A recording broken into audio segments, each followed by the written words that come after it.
Good afternoon, everyone. Thank you ever so much for joining our webinar this afternoon, which is being held in association with the Sport Integrity Global Alliance's Sport Integrity Week.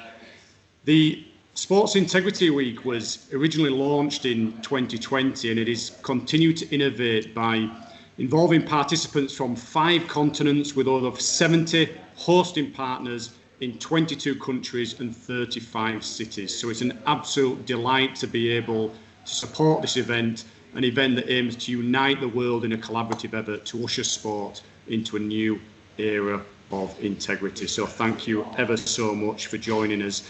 We have 2 wonderful guests joining us this afternoon who are allowed to introduce themselves in just a moment. But the topic of discussion this afternoon is how gambling harm education programmes can be used to maintain sporting integrity, and particularly through sports betting partnerships. Sports betting partnerships being the commercial association between a major gambling brand and a major sports brand. More generally, that is seen through sponsorships between those 2 organisations, but there's many different types of commercial associations between a gambling company and a major sports brand, whether that be a team, whether that be a league, or whether that be an association like the BHA.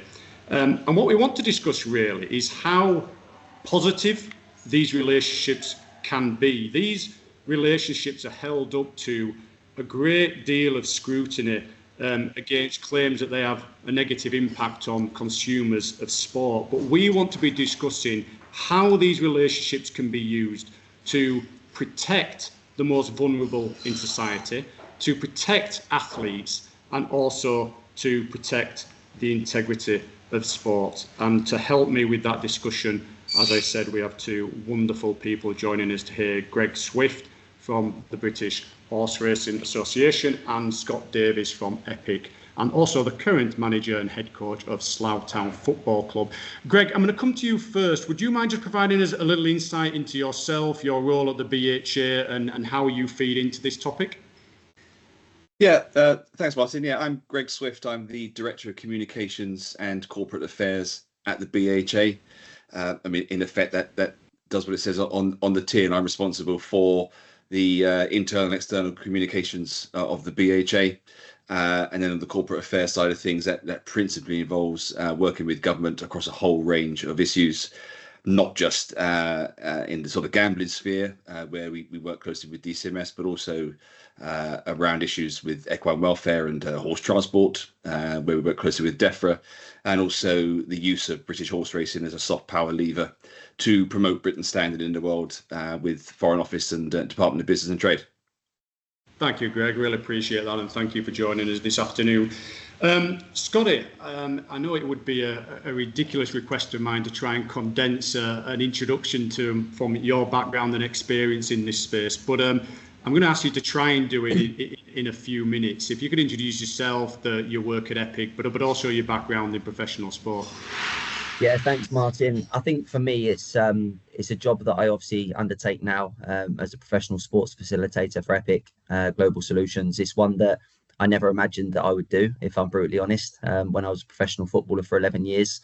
But I think the programs that we run now in professional sport, rugby, cricket, football, horse racing, to name but a few, I think are extremely powerful. It's something that I wish that I would have had the access to back in the day, which I didn't. I think it would have been extremely grateful for that, and I think it would have been powerful. So I think from my experiences, it took me down a dark path. My sort of betting integrity at times was definitely on the borderline of going over that line and doing things that I shouldn't have been doing because my addiction was out of control.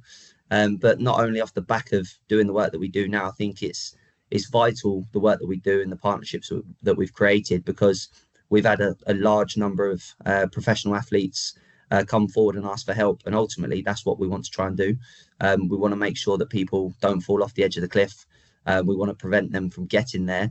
I was one of the ones that fell off the edge of the cliff. And I think with the right education at the right time, as a young professional sportsman, I don't believe that I would have gone down that same path. So I think the partnerships itself can be extremely powerful if we do it in the right way, deliver it in the right way, and we're doing it for the right reasons, which we certainly are. So Some of the stories during my time of football were sad looking back at, where I thought to myself, do you know what?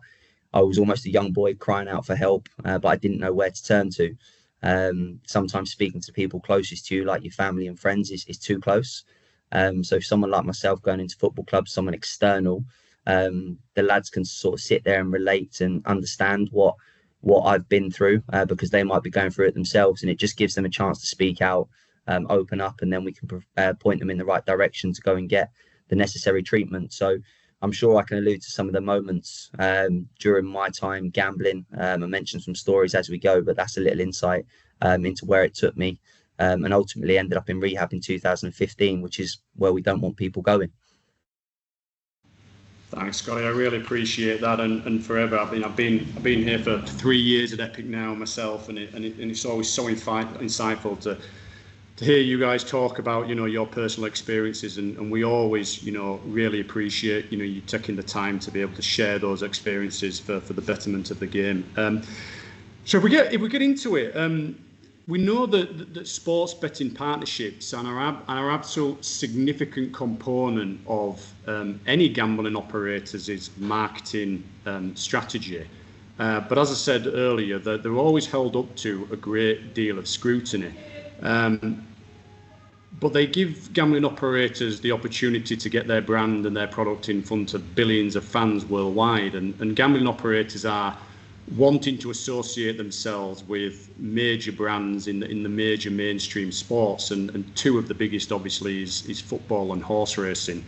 I'm just going to start with horse racing, if I may, and if I come to you, Greg. Horse racing has really been the catalyst for all modern betting. It was the first sport to be widely bet on, and if we look at just the UK market for a moment, up to 15 million people watch horse racing in some capacity, either at racecourses or online in the UK. 5 to 6 million of those are gambling. That's a third of the adult population. 1 in 3 people who are engaged in horse racing in one way or another.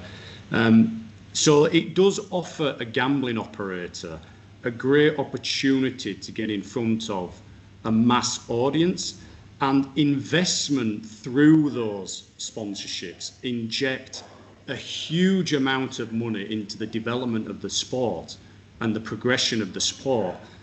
So these sports betting partnerships can only be a good thing, right? Yeah, they can be, and they are. I think you need to make sure that you sort of got the necessary guardrails in place. The sort of, I think racing is sort of uniquely placed in this landscape, in that there's no getting away from the symbiotic relationship between betting and horse racing. They've coexisted for hundreds of years. They exist to support each other. They exist because of each other, and there is no getting away from the fact that the betting industry provides a huge amount of money to the racing industry. It's roughly £350 million a year, and without the investment from horse racing, from betting into horse racing, then the sport would very much struggle to exist. So yeah, they are positive. It is incumbent upon the sport and the betting industry, whatever that sport may be. But obviously, as you say, we've got a unique relationship with the betting industry. It is incumbent on those two organisations to work together to make sure that you've got the right guardrails in place to make sure that those people who are participating, and as you say, in substantial numbers, are not at risk of harm. I think it is worth noting, as you say, millions of people are betting on horse racing throughout the year. It is the second most watched spectator sport in the country. The massively overwhelming majority of people that bet on horse racing do so extremely safely. As a problem gambling issue, it has a very low incidence of problem gambling. It's akin to National Lottery scratch cards. Is right at the bottom of the scale.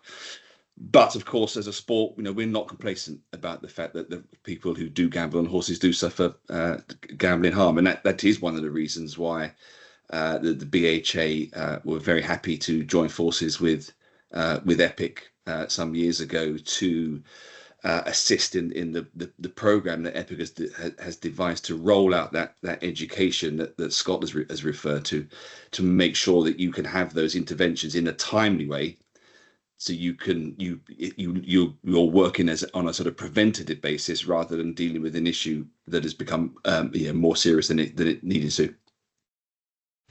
Absolutely, thanks, Greg. And I'm actually going to stay with you for a moment, if that's okay, because I think the investments in the educational side of the industry, I think, is part of that balancing act, right? If we look at the numbers, gambling sponsorship plays a significant role in British horse racing, as you were saying. It brings in something like somewhere between 40 to 60 million pounds injection into the sport on an annual basis, and that's not even counting the 90 million pounds that comes from the gambling levy within the UK. If you look at 10 of the largest sponsors in British horse racing, 6 of them are gambling companies. You look at the likes of Ladbrokes from Entain Group, Bet365, William Hill, Unibet, which is a Kindred company, and Sky Bet and Paddy Power from Flutter Group. It's a significant amount of investment with major brands, and is that educational piece that the BHA and its partners, and this is a really important thing to say about this, that it's not just the BHA, it's BHA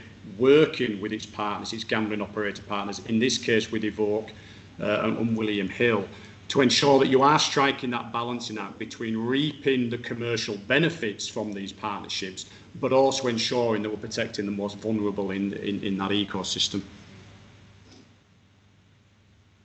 Yeah, so I'm not quite sure what the question was there, Martin. Yeah, no. I'm almost asking, where does the balancing act lie? Getting the commercial benefits, but ensuring that a proportion of that is invested back into ensuring that people within the industry, whether that be jockeys, people working in stables, people working in racecourses, even the fans of the sport, are gaining the benefits of education from organisations like Epic.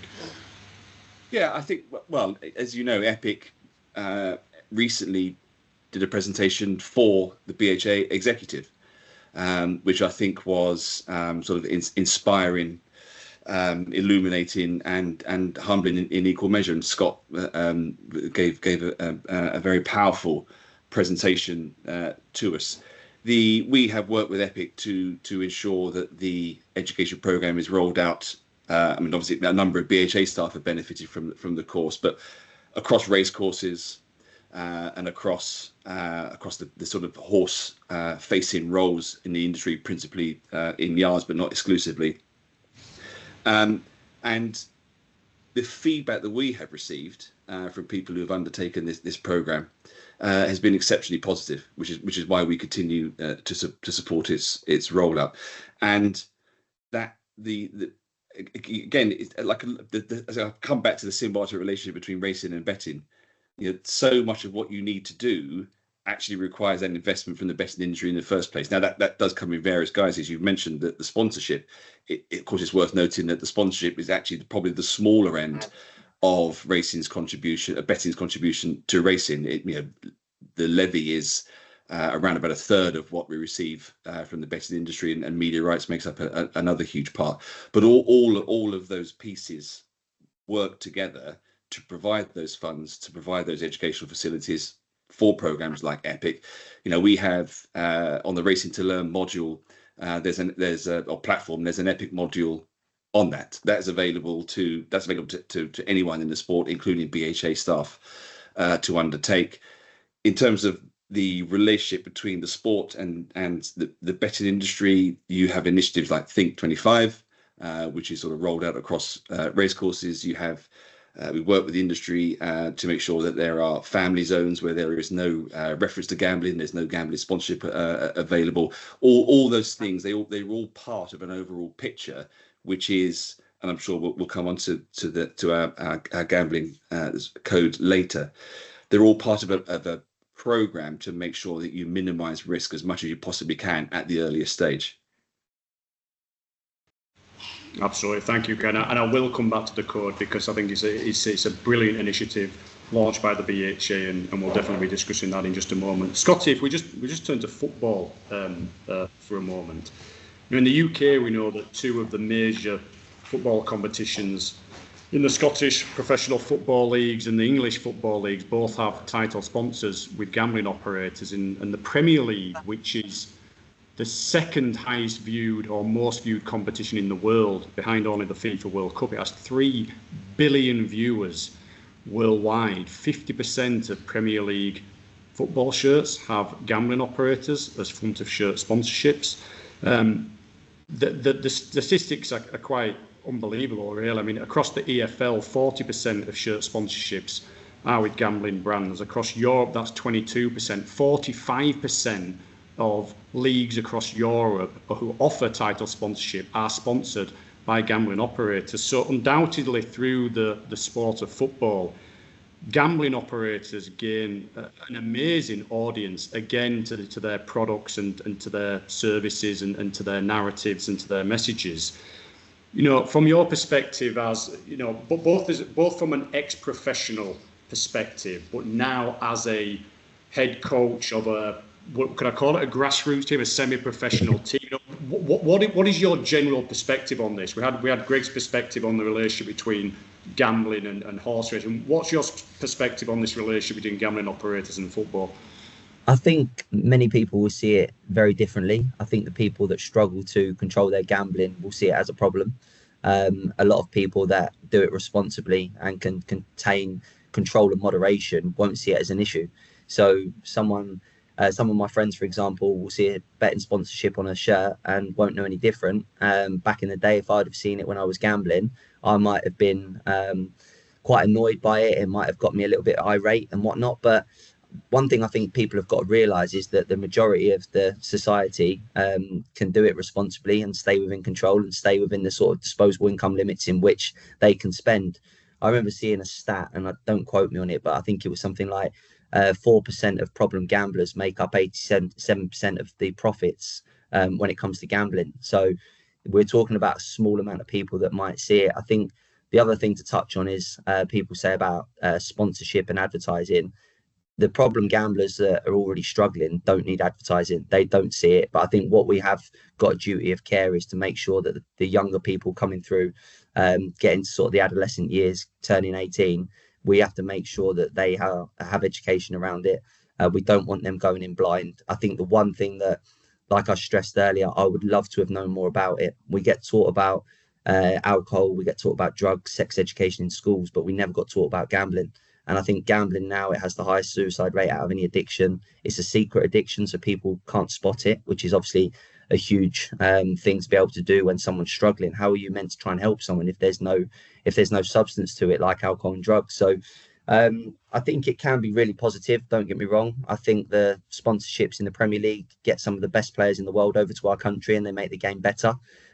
So there are some positives, but for me, it's just all about a fine balance. I think we need to find a real happy medium where it's good for both parties.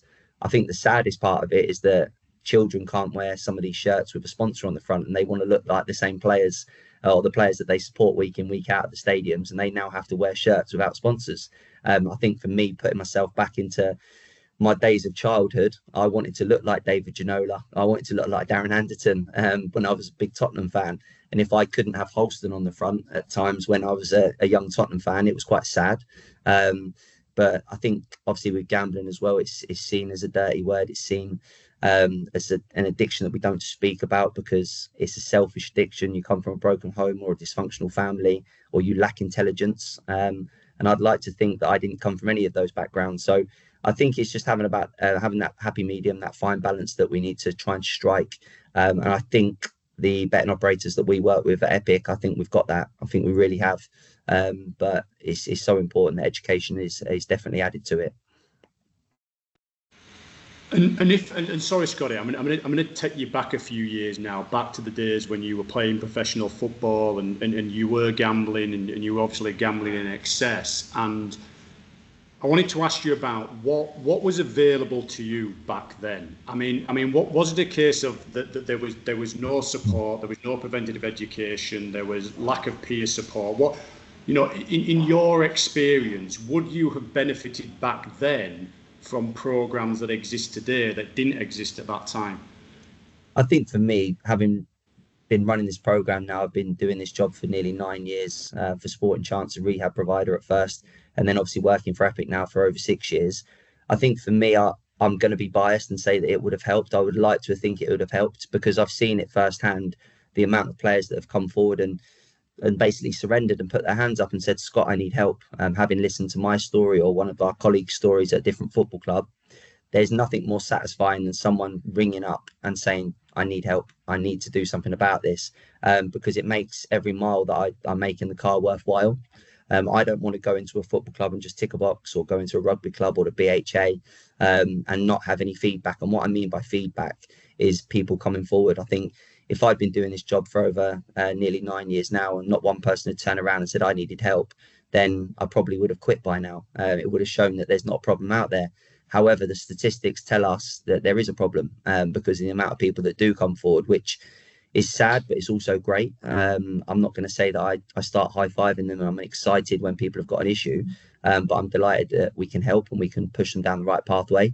I think also it's important to say that I'm obviously quite relatable to people when I go into a football club, whereas if I'd have had or if I needed to speak to someone in my inner circle, whether it was a parent, whether it was a girlfriend, whether it was a sibling back in the day, they couldn't really understand what I was going through because they'd never walked the same path as me.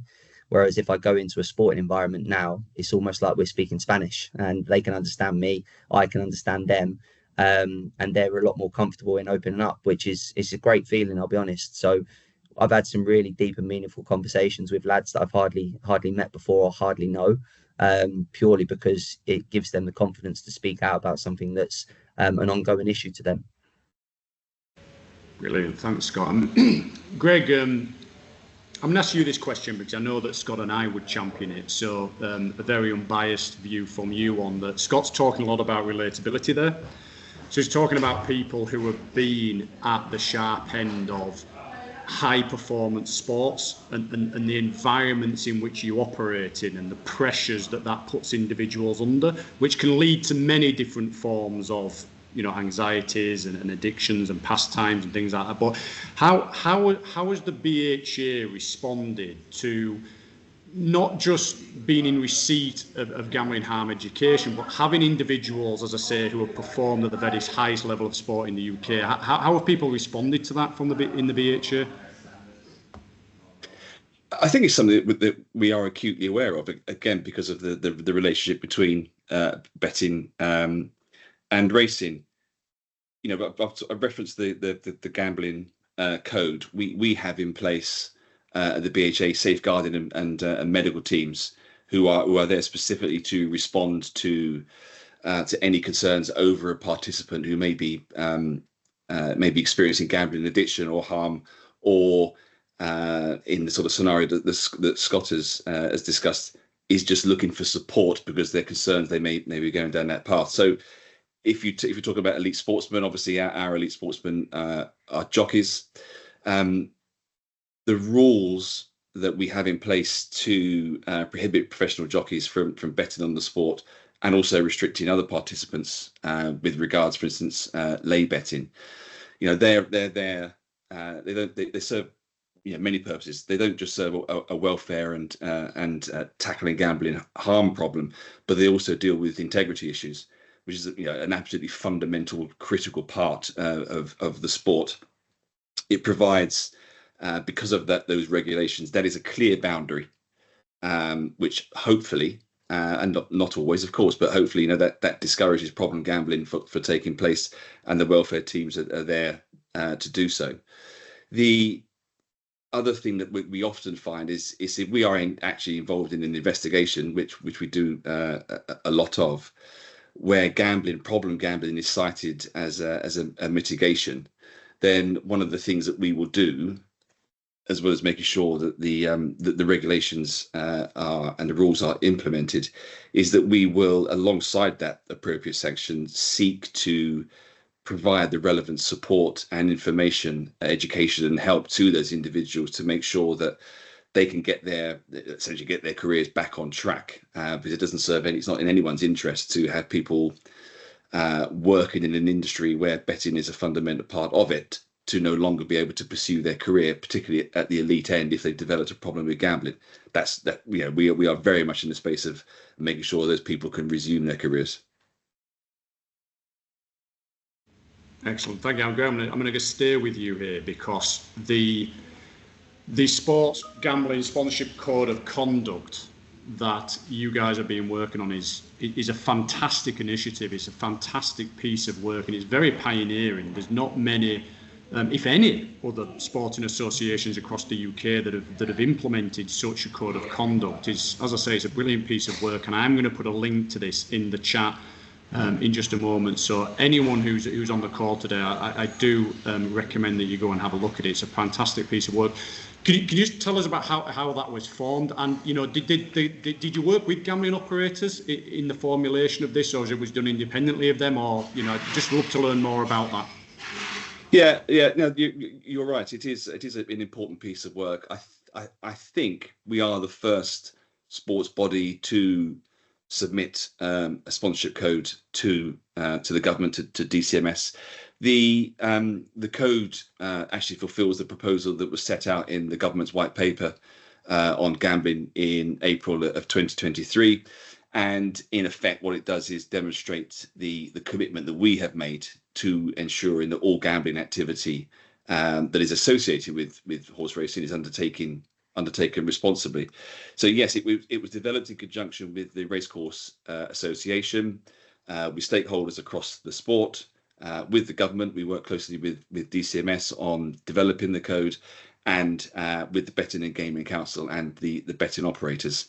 And what it is intended to do, and indeed does, is to ensure that there are minimum standards for sort of socially responsible gambling, and that they are implemented in all sponsorship agreements with gambling companies.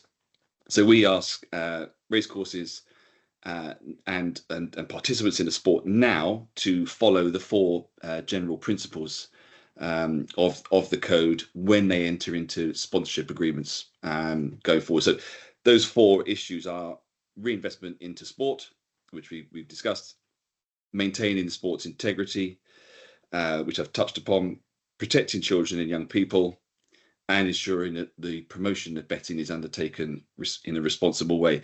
And to your question earlier about how you achieve that balance, I think sort of points 2 and 4 of the code are really quite important here in terms of balancing that revenue raising with the risk of potential harm, and that is the protecting children and young people piece, and ensuring that the promotion of betting is done in a responsible way.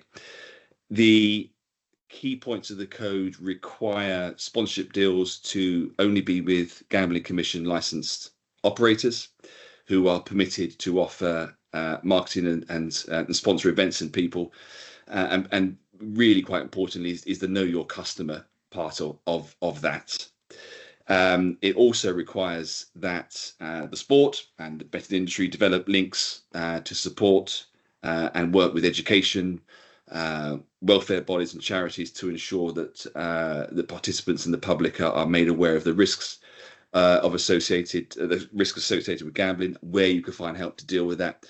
And we have committed to work with the DCMS over the course of the next year to monitor the impact of the code, monitor the levels of compliance that we're seeing set out within the code, and obviously any lessons that we learn from the implementation of the code over the next 12 months will be analysed, and we'll act upon those as is necessary. It's as I say, a brilliant piece of work, and as you say, it's there to design to protect the most vulnerable people in society.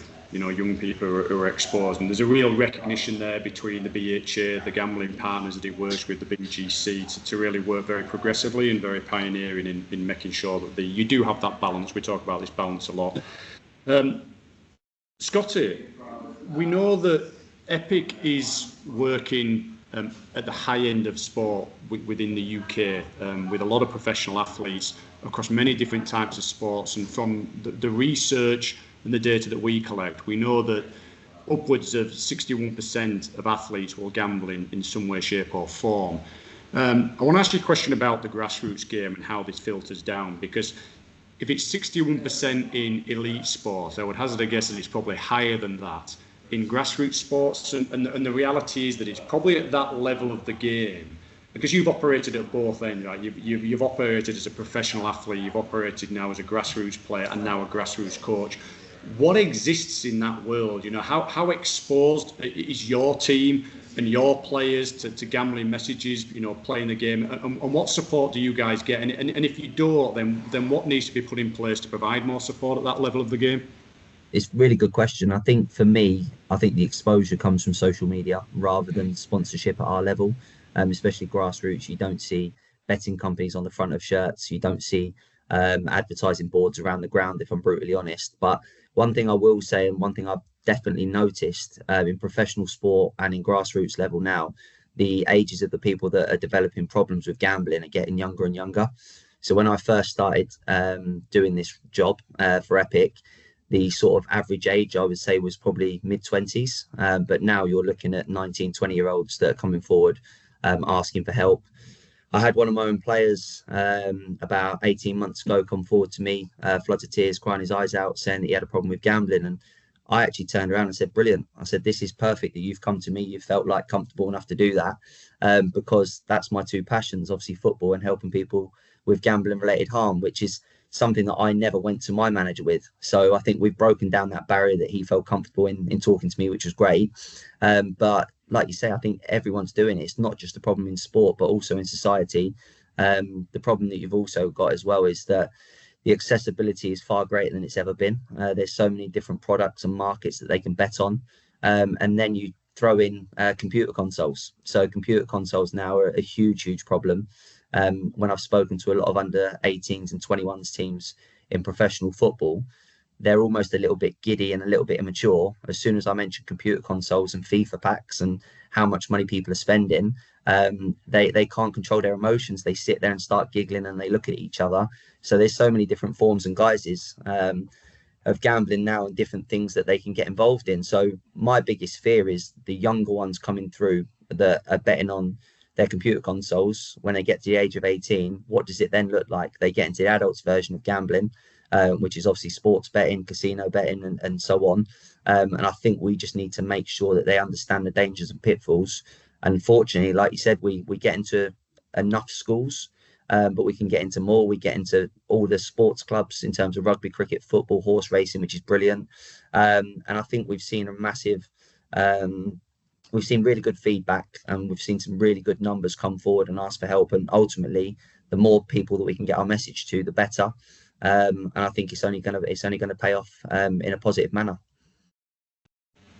Excellent. Yeah, no, Scott, I'm obviously very familiar with the work you guys, do in sport, but also across education. Scotty there mentioned the work that Epic conducts in school, and that is so important, right? Even if the education is around gaming as well as gambling, and preparing these young adults for life in which they're going to become much more exposed to it, for one, but are going to have access to their own cash and their own credit cards and things like that. So it's ensuring that they're equipped with that level of education. Obviously, horse race. I mean, if I think back to gambling myself, it was a family thing. Gambling on horse racing or experienced horse racing was very much a family thing. So there's young people involved in this ecosystem as well, and it's really, really important that they get access to this education. I know that through the work you do, Scotty, that they get it, as much access as possible. You mentioned social media, and essentially therefore the exposure to gambling brands, gambling products, gambling messages to most of the young people today is through digital means.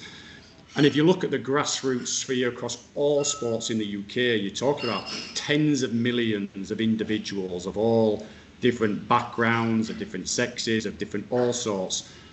How do we reach them? This must be some form of digital education that more and more people across the country can access in that grassroots sports sphere. I'd be interested to hear your thoughts on that. Yeah, it's a good question. Yeah, again, I think we're never going to be able to see everybody face to face because the amount of obviously sports clubs and the distance that we'd have to cover. And I think the manpower, we've obviously got a decent number of people that go and use their lived experience to educate. But I think it has to come from the betting industry themselves. I think the videos that you see on social media, I don't follow any of these companies anymore, but I still see the adverts pop up on X or Instagram and places like that. I think they probably need to give back a little bit more because they have got huge followings. I think they do need to be responsible. I think we do 1 week a year where we have responsible gambling week, when responsible gambling week should be for 52 weeks a year, because no one's going to remember 1 week of a year and forget it for the other 51 weeks a year. I think it has to be an all-round 365-day thing that we do. And I think the messages need to be clear, concise, and they need to be frequent. I think they have to be very often, if I'm brutally honest, because if we don't catch people at the right time, then it can obviously be devastating, which we all know about. We've read stories, we've met people in the past that are no longer with us because of this addiction. So yeah, I think for me, it's they have to be delivered from from largest social media accounts going. That would be a great thing to be able to do, because a lot of young people spend so much time on their phones now, and that's where they'll be able to see these messages that are so important. Thanks, Scotty. And part of our, sorry, I'm going to stay with you just for a moment, Scotty. Is part of this session is to discuss sports integrity. We've talked a lot about protecting people and protecting the most vulnerable, which is always our primary goal. But this is about the sport itself and the integrity of sport itself, and talking about things like match fixing.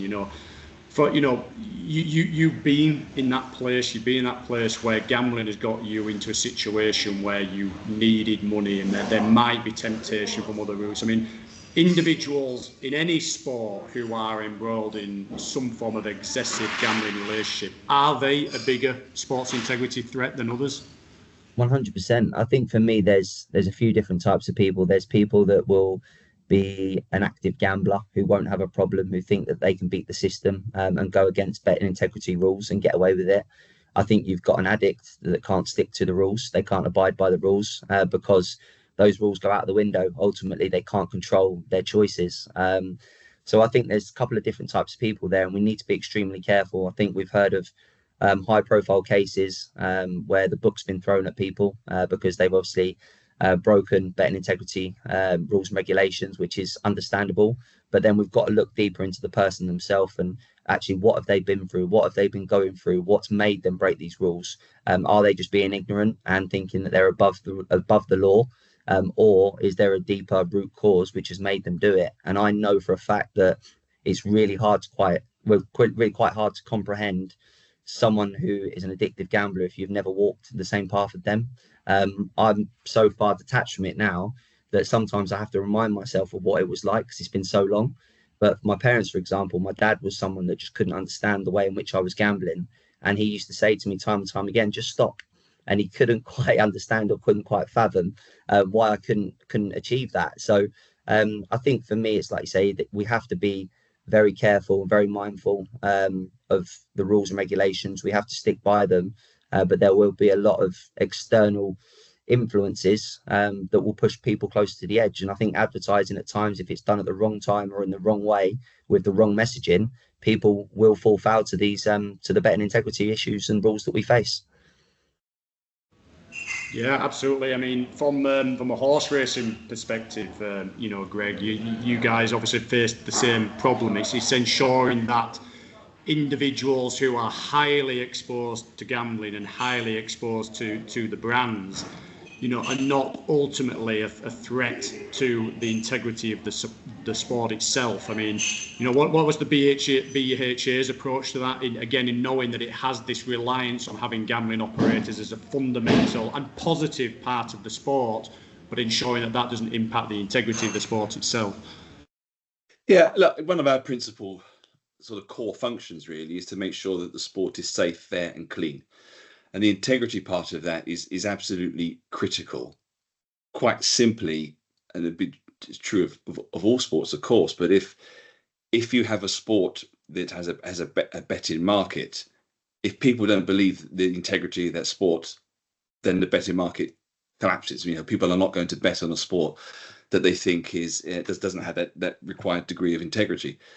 Again, that's why we have a prohibition on jockeys betting, and again, it's why we work very closely with the betting industry to do things like monitoring betting activities on individual races. So we have a team at every racecourse on a race day, and also teams back in the office who are explicitly monitoring betting traffic to see if there are unusual betting patterns.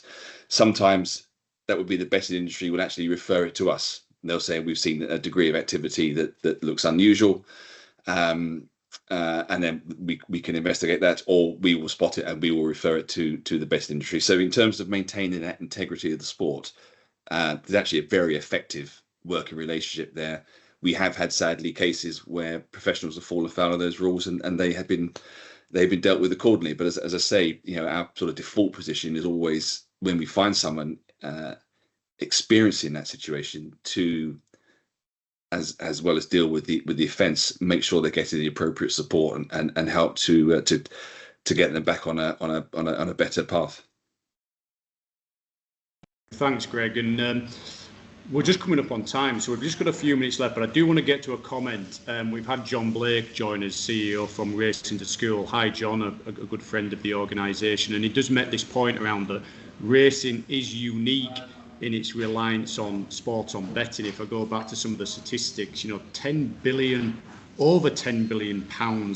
of betting turnover is raised through horse racing. It's an incredible amount of money, and we talked a lot about how that can be used for good.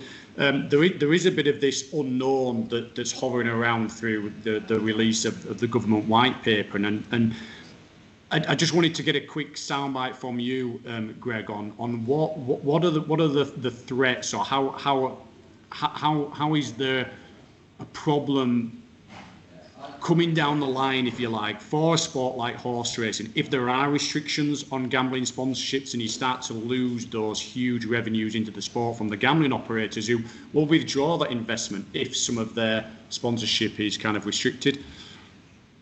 Yeah, it's a good question. I think the white paper in April 23, I think one of the things you need to recognise first of all is that the white paper itself explicitly singles out horse racing as an activity that will be sort of disproportionately affected by the proposals that were contained within the paper.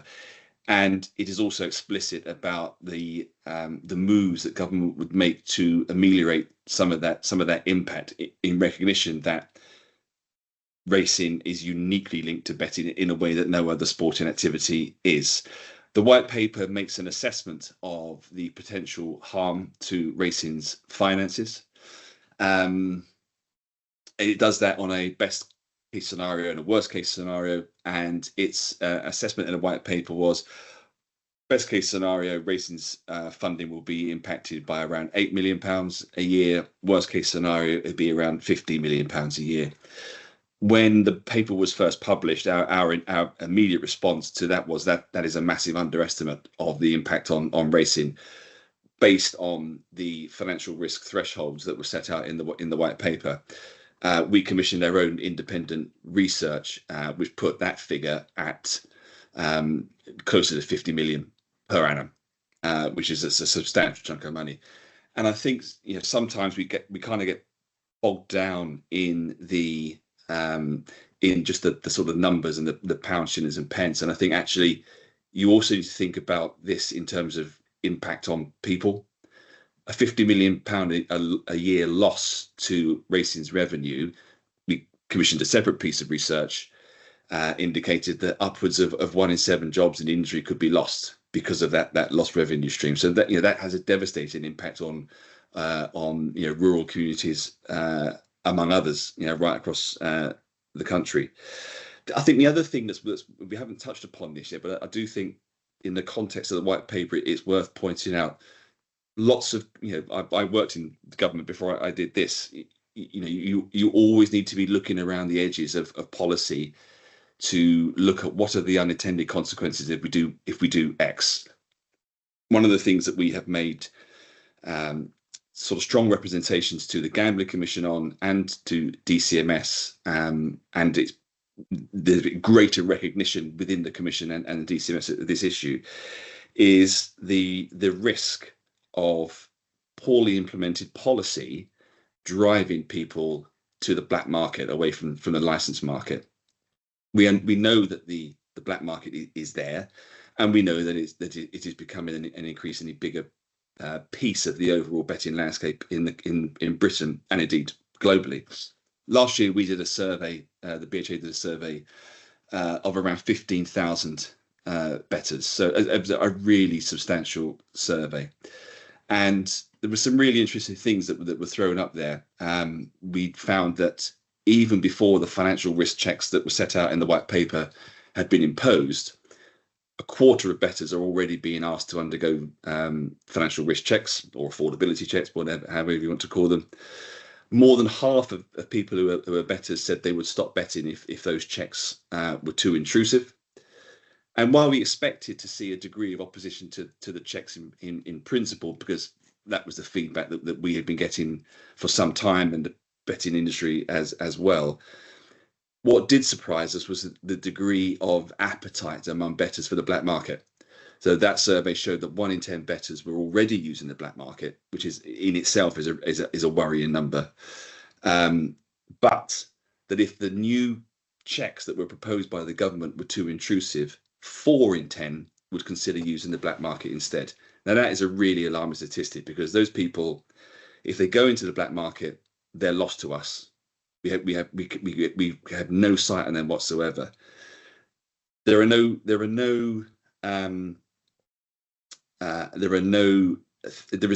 way if a problem gambler goes into the black market, any potential protections that might exist in the licensed market evaporate. They simply disappear. There is no know your customer. There is no welfare provision on the black market. There are no checks put in place.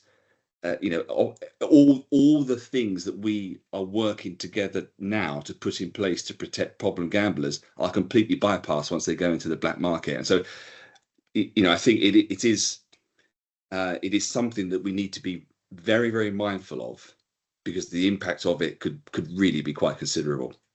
I think you're absolutely right. The entry into the black market is a situation where everyone loses. Sports loses, the gambling industry loses, but people lose. And I'm sure you will advocate for that, Scott. Listen, to both of you, it's been a fantastic conversation. I've really appreciated you taking your time out and discussing, not only your experience in this space, but also your personal experiences. So thanks ever so much for discussing this topic. I think we can all agree that, having a very progressive and educational partnership between gambling operators and major sports brands is a positive thing. Gambling sponsorships in sports is positive if the right focus is on protecting the most vulnerable in society, and I really appreciate your insights into that. So thank you both, and with that we will bring the webinar to a close. Thank you. Cheers. Thank you.